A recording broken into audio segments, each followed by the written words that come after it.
We weren't really supposed to get sun at all today. It was supposed to rain, so I'm happy for that. And as you can see, 6%. I was going to run the generator, but I'm just going to see if the sun sticks around and brings this up some. Ramsey's watching that little chickadee out there. Wow, check that out. This turned out to be a real nice sunny day. So much for a rainy day. I can dig it. I can dig it. Full solar on the panel here. Full solar on the panel there. Yep.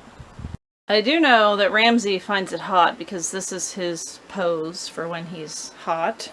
And as you can see, almost 17 degrees outside, 26 in here.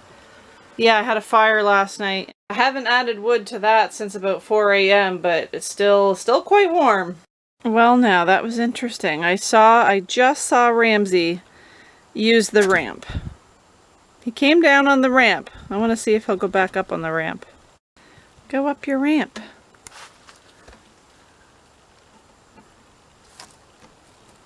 You can't get out. Second floor, man. Meet me on the second floor. And come up the ramp.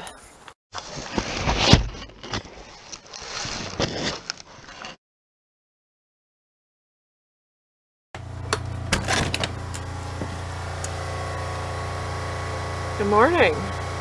Snowed a little last night. Again. Just sitting at the freezing mark. And as you might be able to hear, I'm running the generator to try to charge up the power station because for the last 2 days there was no sun. Wasn't getting anything on the panels to help with that. And trying to let my fire go out here because every time I opened the door, a big puff of smoke came out at me. That's usually an indication that there's creosote in the pipe. So trying to let this go out. Eventually I am going to pull the pipe off and give it a clean. Yeah, we're almost at 70%. I'm going to shut the generator off for now. Who knows, maybe the sun will come out later. If it doesn't, I'll just recharge it up to full tonight. Quick little update on the battery. What are we at? 2.5 amps coming in. Not a very sunny day, but still always getting juice. I have not seen this get any lower than 13.1 yet. It's been a few days, or maybe close to a week. I'm losing track of time. But yeah, I guess you can see the sun is trying. It's overcast, but it's trying, and it is still giving me some solar, which is nice. Yeah, definitely keeping my battery topped up. If you're wondering what's going on here, well, since I installed the lithium battery, obviously I unhooked this solar from my gel batteries down here in the box. Because I do still have my diesel heater hooked up to these batteries, I wanted to make sure they were still getting some juice. So I just kind of extended my cables from the spare solar, which is about 160 watts. I just had these leading into spare batteries at this end of the trailer and on the side here. But because I want to make sure I'm still getting juice on these ones, I extended the cables over and into this battery box just to make sure for now they are getting some juice. Sleepy? Tough life. Yeah, 3.5 amps, no sun. It's weird, I don't know. It's like since I switched to that lithium battery, it seems like even on these types of gray days, I'm getting solar, and I don't remember getting the best of solar before. Maybe it's all in my head, or I don't know. Maybe it's not. 3.5 amps. My power station panel that's right outside this window here, I'm not getting anything on that. It is hooked up, but there's nothing coming in. Oh, look at that. Some solar coming in. 11.7. Here's the thing with this. Maybe somebody can shed some light on the situation. You see how it goes, 7 watts coming in, 0. 8 watts coming in, 7, 11, 0. It keeps going back to 0. This power station will do that until I unplug the solar from the back, plug it back in again, and then it will stop flipping to 0 like it's doing now. So just watch. Okay, I unplugged it in the back, plugged it back in again, and do you see how, sorry about the blurriness, do you see how now it's sitting at 17, 18 watts and it's not flipping back to 0? That's happening all the time, and I don't understand why. It's kind of a pain because if I'm leaving for work in the morning and it's still dark out, there's no way for me to reset that in the back to ensure that it's staying at a steady number and not continuously flipping to 0. Maybe somebody can tell me what the deal is with that.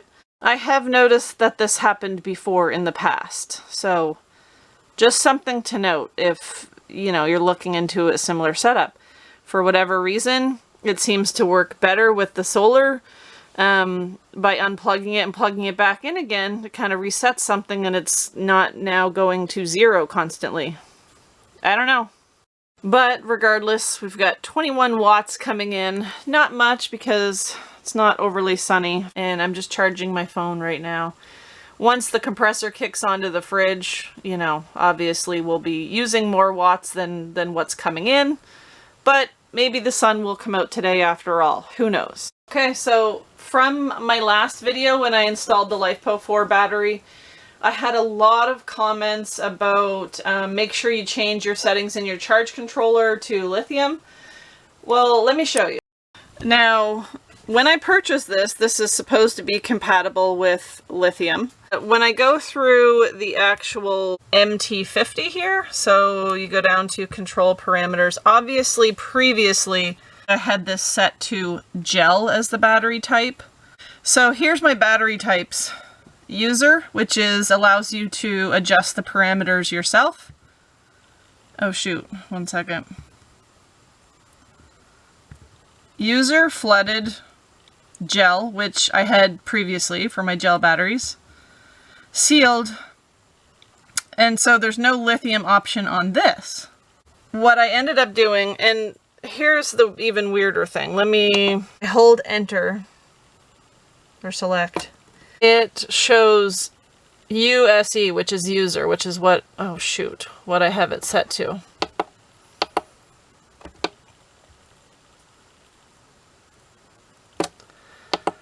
So if I go through, you know, there's different settings. Battery type, sealed, I'm guessing that's supposed to be gel. Flooded. FO4, is that supposed to be LiFePO4? I don't know. This is what's confusing to me. And then there's all these random ones, FO8, NO3, NO6, NO7. User, that's what I'm doing right now. Anyway, that's what I have set right now, is the user one, because it allowed me to adjust the parameters myself. And what I ended up doing is going online and finding someone that had a very comparable battery to this one and mimicking their settings. Let me just go through these real quick. Yeah, so I adjusted these to what somebody else kind of had with a very comparable battery. So I wasn't able to find the LiFePO4 setting on my MT50 monitor, but it looks like it might be on the charge controller. Maybe somebody can let me know because I'm kind of clueless right now with that. I think under the user settings, if I adjust the parameters to the specifications of my particular battery, it should be fine. I've seen other people online switch off from the LiFePO4 setting and just do the user settings so that they can adjust the parameters themselves anyway. I don't know. Let me know in the comments below if you have any idea. Is that FO4 option on my charge controller for LiFePO4? I really don't know. I do know that it was easier for me before when the gel setting was there and I could just select that one and the parameters just kind of autofill for your type of battery, but wee little bit confusing. Can you see that?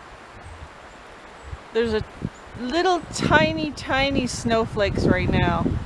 I don't know if you can see it, but we're so close to spring I can almost taste it. So right now I'm honestly just in power planning mode, and the reason is because I find myself having a plethora of batteries.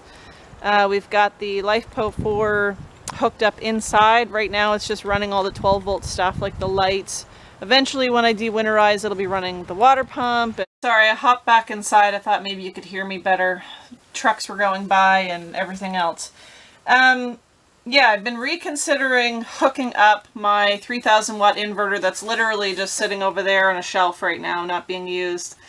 I thought about installing it inside, but since I have just the one single lithium 200 amp hour battery, I kind of feel like a 3000 watt inverter is a little heavy duty for that setup. I don't know. Let me know what you think down below, because I'm considering just plugging the trailer straight into the inverter. That way I can run the outlets in here. Keep in mind, my power needs are very small. I'm not running heaters. I'm not running an air conditioning unit. I hardly ever run the microwave even. So, to be honest with you, my biggest power need at the moment is my fridge. Yeah, and that's just running between 70 and 85 watts every time the compressor kicks on. Oh my gosh. Yes, this is a project soon. It has to happen soon. If you've been around for a little while, you guys might remember when I had my inverter hooked up here on this shelf, and I had it hooked up to a cord that was running into here. This is an outlet that I installed myself. I don't know if it was the year before last, I think. And then from inside, I had this remote that's was hooked up to the inverter. I just turned it on, and then I'd have power coming to these two outlets here that are coming in through that, you know, that outlet that I installed. And I could hook up things like a fan or just whatever you needed at the time. So that inverter, the 3000 watt inverter, was hooked up to my 3 gel batteries here, which are approximately 330 amp hours total. So yeah, that's something else I'm considering doing, is maybe sticking the inverter back in there. Not using this, actually. Plugging the trailer cord, which I brought over here. It does stretch far enough. I just figure, since the batteries, and I know they're nearing the end of their life, but they are still working. So they still have utility. Why not make use of them? Doesn't make sense for me to just get rid of them if they still work, right? I don't know. Maybe that's the hoarder in me, but previously I did have my 2 separate solar systems. That panel up there was hooked up to these batteries down here, and these measly 160 watts were plugged into some spares around the corner there. I do like to keep a spare or 2 around, because after I dewinterize, I do run a 12-volt pump to transfer my water into this 1,000-liter tote right here. So I do need a spare battery at least to run my pump and do that. Yeah, I've just been keeping my spares in here. One of them at least I'm using to, like, for inside the bedroom if I want to plug in my phone or whatever. But obviously, because I took away this solar from these batteries, if I hooked up that inverter to these batteries, I would need way more juice than what I'm getting with the temporary setup with these panels here. A friend of mine offered me a 400 watt panel that he's just not using. It works. He's just got it stowed away under his RV right now. He's just not using it. He got 900 watts of solar power from his existing panels, and they're all matching panels, so this one's just kind of an oddball. And he told me to go ahead and come pick it up, that I can use it, I can have it. So I think I'm going to do that. Actually today I'm meeting up with him to help him with something, so I'll grab that panel. And I'm considering slapping it up on the roof and running it to these batteries here with the inverter. I haven't executed any of these plans.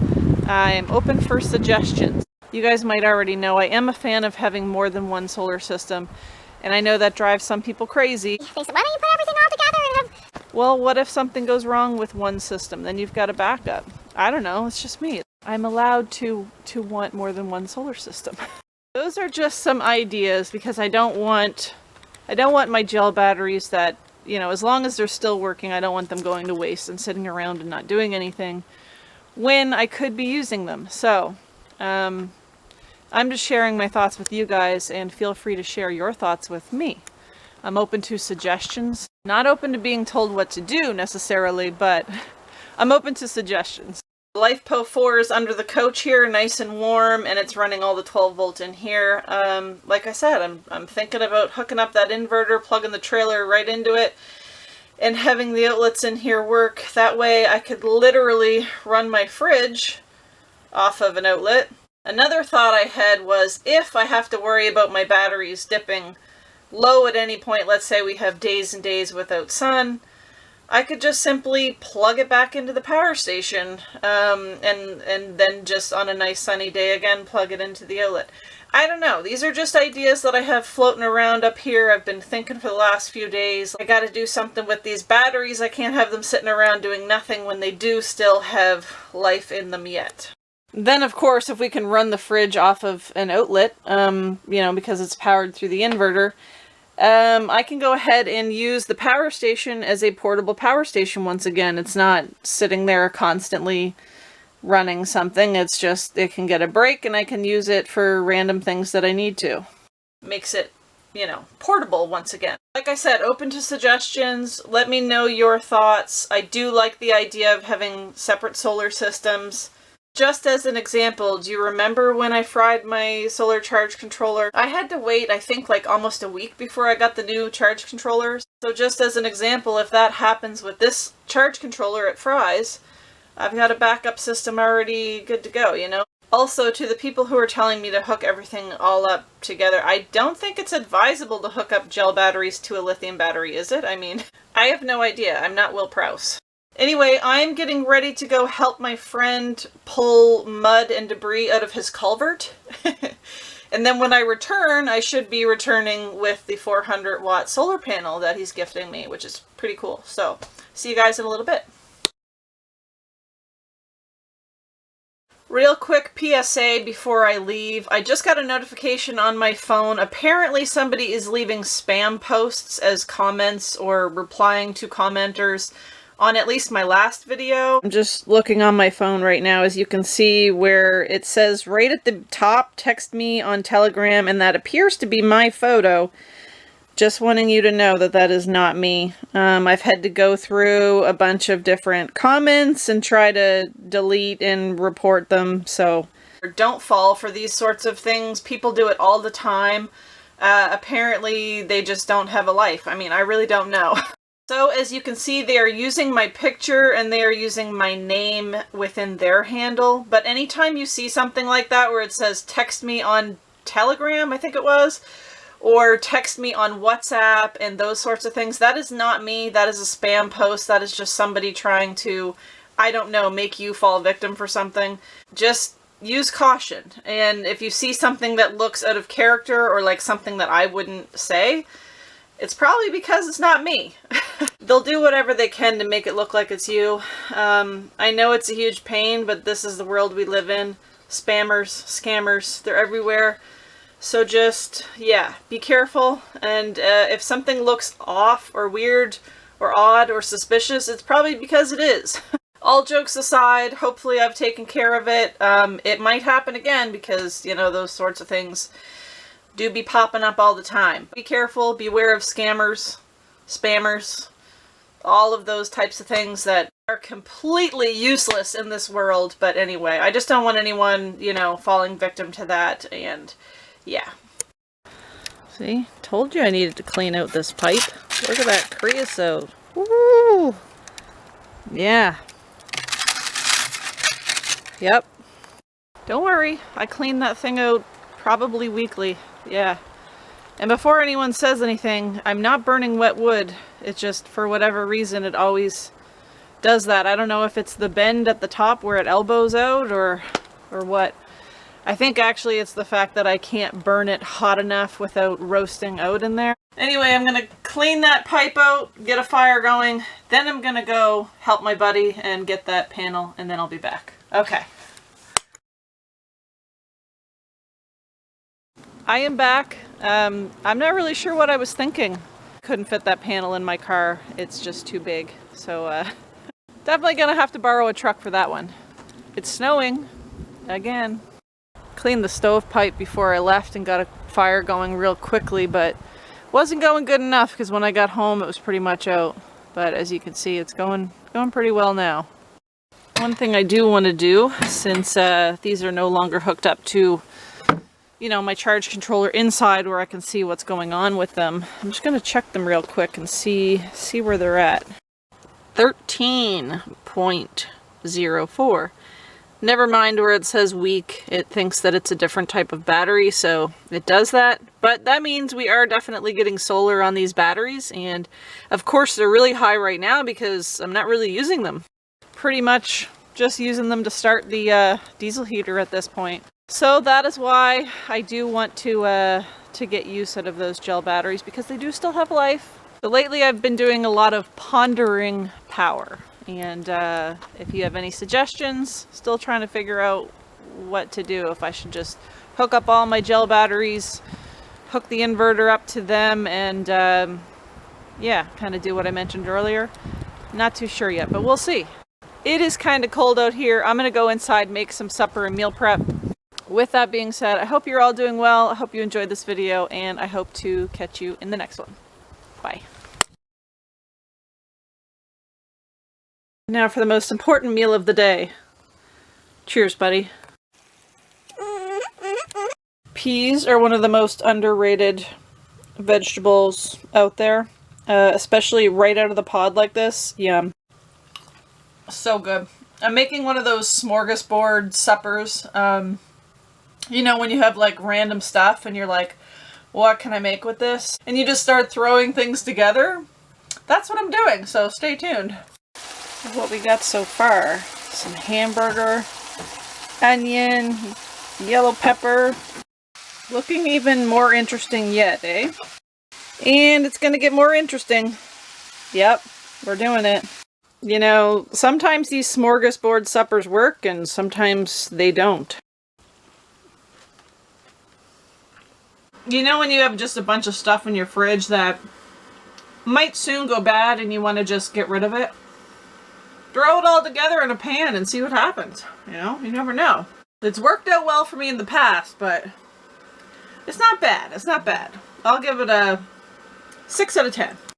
Yeah, you know, I'd probably stick with chicken for this one.